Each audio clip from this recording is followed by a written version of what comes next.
এসব অসহ্য ভালো লাগে বলো? হ্যাঁ, এসব কি সহ্য হয়? প্রায় প্রায় যদি এইরকম করে প্রায় প্রায় তাহলে কি করে সহ্য হয় বলো? গুড মর্নিং বন্ধুরা, সবাই কেমন আছো? আশা করি অনেক ভালো আছো। আমার ব্লগে তোমাদের অনেক অনেক স্বাগত, অনেক অনেক ভালোবাসা। তো আজকে সকাল থেকেই আমি আমার ব্লগটা স্টার্ট করে দিলাম।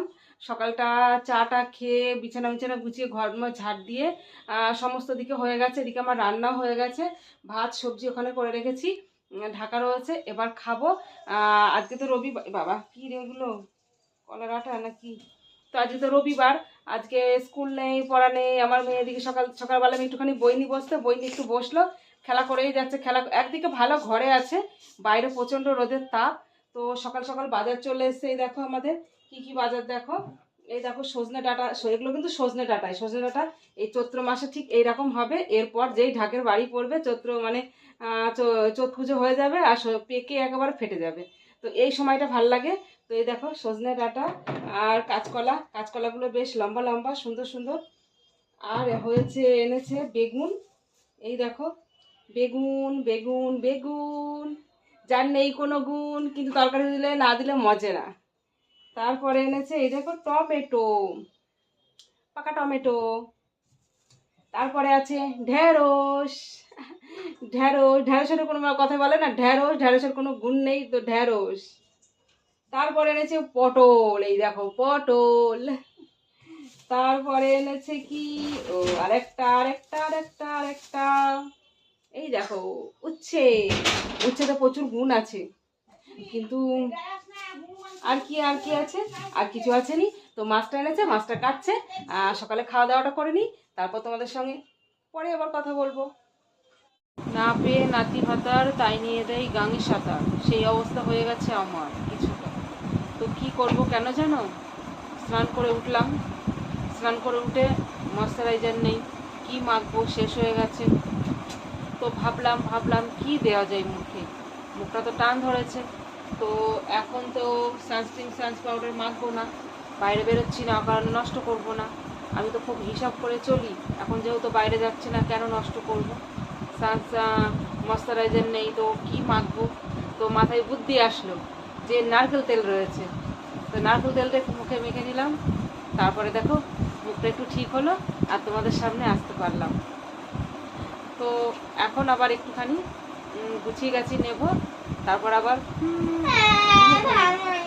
আমার মেয়ে বলছে ভাল লাগে না, খেলা করবে রোদে রোদে। কুকুর পায়রাটাকে চালে। তো দেখো এখন বিছানায় বসে বসে একটু আঙুর খাবো। আঙুর তোমরা খাবে? চলে আসো আঙুর। তো স্নান টান করে উঠলাম, যেহেতু স্নান করে উঠে দাঁতে ফল কাটতে নেই, তো কী খাবো, একটু সুতো কেটে নিলাম দাঁতে। তো আমার ছেলে আঙুর এনেছে, বললো মা তুমি দুটো খাও, বুনু দুটো খাক।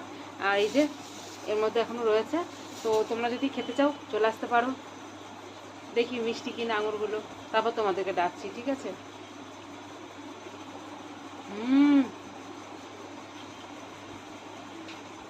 হেবি মিষ্টি, চলে আসো। এসব অসহ্য ভালো লাগে বলো? হ্যাঁ, এসব কি সহ্য হয়? প্রায় প্রায় যদি এইরকম করে প্রায় প্রায় তাহলে কি করে সহ্য হয় বলো? আমি এখানে আসলাম, না আসলে আমি দেখতে পেতাম না, কারণ এদিকটা খুব একটা আসা হয় না করে জল নেওয়া দরকার ছাড়া। তো এইখানে ছিল আমার তুলসী গাছটা, মনসা গাছটা আছে দেখতেই পাচ্ছ, তুলসী গাছটা। মনসা গাছটাও যে কতবার ফেলেছে, কত টব ভেঙেছে, না পেরে আমি আমার এই ভাঙা বালতিটাই করে রেখেছি। আর এইখানে ছিল তুলসী গাছটাও অনেক কয়বার ভেঙেছে, আবার আমি রেখেছি। আজ 2 বছর ধরে তুলসী গাছটা রয়েছে। তো দেখো কি অবস্থা করেছে হনুমানে ফেলে, ওই দেখো। আমি এত যত্ন করে রাখি, এখন আমি কিসের মধ্যে রাখবো? বালতি কই, আর বালতি খুঁজি আগে একটা। তো এই দেখো, প্রথমে এটাই রাখতে গেলাম, তো এটাই ঢুকছে না সব মাটিগুলো। আবার এই যে এটা নিয়ে আসলাম, এর মধ্যে রাখবো। কি করব, গাছটাকে আমি অনেক ভালোবাসি, আমার এই তুলসী গাছটাকে আমি অনেক ভালোবাসি। আমি 2 বছর ধরে একে আমি মানে জল দিয়ে দিয়ে বাঁচিয়ে রাখি, প্রত্যেকটা দিন আমি চান করে উঠে জল দিই। এত বড় সর্বনাশ করবে হনুমানে, আমি ওখানে না গেলে আমি বুঝতেই পারতাম না যে আমার এত বড় সর্বনাশ করেছে হনুমানে। কি বলি বলো, হনুমান যদি মানুষ হতো তাহলে হতো, হনুমানও তো ভগবান, তাকেও তো গাল দেওয়া যায় না। তো এত অত্যাচার করলেও তো ভালো লাগে না। তো এই দেখো গাছটা তুলে দিলাম, কেননা আমার বাড়িতে ছাগল রয়েছে, নিচে আমি রাখতে পারি না, তাই বললে তো আবার ছাগলও বেঁচে দিতে পারি না সব কুড়িয়ে। তো ছাগলের জন্য উপরে রাখি। আর উপরে হনুমানের জন্য এবার কোথায় রাখবো বলো? মন্দিরও নেই যে মন্দিরের ওপর রেখে দিলাম, ভাঙবে না। তো এবার মনে মনে করছি ওই জায়গাটায় একটা মন্দির করে নেব, আমাদের ওই নিচটাই, মানে ঢুকতেই ডান দিকে পড়বে। তো ওইখানে একটা তুলসী মন্দির করে নেবো, ইট তো রয়েছেই, মিস্ত্রি ফিস্ত্রি দেখে একটা তুলসী মন্দির করে নেব। কারণ এর তুলনায় বাঁচার জন্য, হনুমানের থেকে বাঁচার জন্য, হনুমান ছাগলের থেকে বেশি আমার মতো উঁচু করে নেব, যাতে ছাগল উঠেও খেতে না পারে। তো যাই হোক, এখন তো রাখলাম। আর আপাতত আমার ছেলেকে বলবো এই দু জায়গায় পেরেক মেরে দড়ি দিয়ে আপাতত বেঁধে রাখতে, যাতে আর নড়াচড়া করলে যাতে পড়ে না যায়, দড়ির ইয়েতে সাপোর্টে যেন সাপোর্ট পাই। তো দেখি কালকে কালকে হবে, কালকেই করব ওটা। তো কালকে হচ্ছে এমনি স্কুল টুল নেই, ঈদের জন্য ছুটি রয়েছে। তো কালকেই বলবো ওইভাবে ভালো করে দুই দিকে দুটো পেরেক মেরে ভালো করে দড়ি দিয়ে পেঁচিয়ে বেঁধে দে, যাতে পড়ে না যায় হনুমানে। কারণ নিচে রাখতে পারবো না, আর কখন হনুমান আসবে, তারপর এখন আবার কালবৈশাখী ঝড় টড় উঠবে, সেটাও একটা ব্যাপার আছে। তো ওইভাবে করে রাখতে হবে, কি করব, এইভাবে রাখতে হবে। ঘরের বাড়িতে না রাখলেও হয় না। বাপরে বাপ, কি গরম পড়েছে, গরমে কিছু আর ভাল লাগছে না, চুলগুলো মনে হচ্ছে কখন তুলে বাঁধবো, কখন তুলে বাঁধবো। তো এই দেখো সন্ধ্যাবেলা চাটা খেলাম। চাটা খেয়ে আমি মানে ঘুম থেকে উঠেই দেখলাম, ঘুমাতে যাওয়া দুপুরে যখন ঘুমাচ্ছিলাম তার আগে দেখলাম মেয়ে খেলা করছে। তো তারপর ঘুম থেকে উঠে হুটোপাটা করে কাজ মাজ সেরে খেয়ে দিয়ে নিলাম। তো এখন আমি সন্ধ্যাবেলা সন্ধে দিতে এসেছি, চা খাওয়ার আগে সন্ধে দিতে এসেছি, লাইটটা যেই জ্বালিয়েছি দেখছি আমার মেয়ে সংসার পেতেছে। এই দেখো সংসার পেতেছে। তারপর এই যে ছুঁচ দিয়ে কি সব সেলাই করেছে, পুতুলের জামা কাপড় সেলাই করেছে।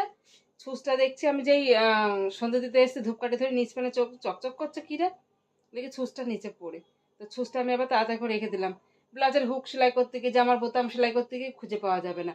কোথায় যে খেলবে আর কি যে মানে কি বলবো তোমাদের, এর ভিতরটা যে কি করে রেখেছে, আমি কত গুছাবো কত গুছাবো, যখনই গুছাবো না কেন ওই করে রেখে দেবে।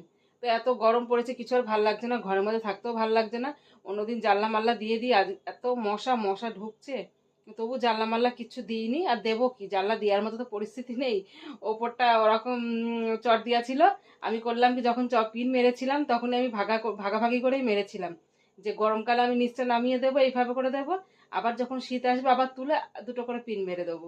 তো গরম পড়ে গেছে, তো ওপর থেকে খুলে নিচটা এইভাবে রেখে দিয়েছি, কারণ নিচটা আলগা থাকলে ভালো লাগে না, খাটে শুয়ে থাকলে গরমকালে মানুষের শোয়া কেমন হয় না হয়, তাই নিচটা দেওয়া থাক।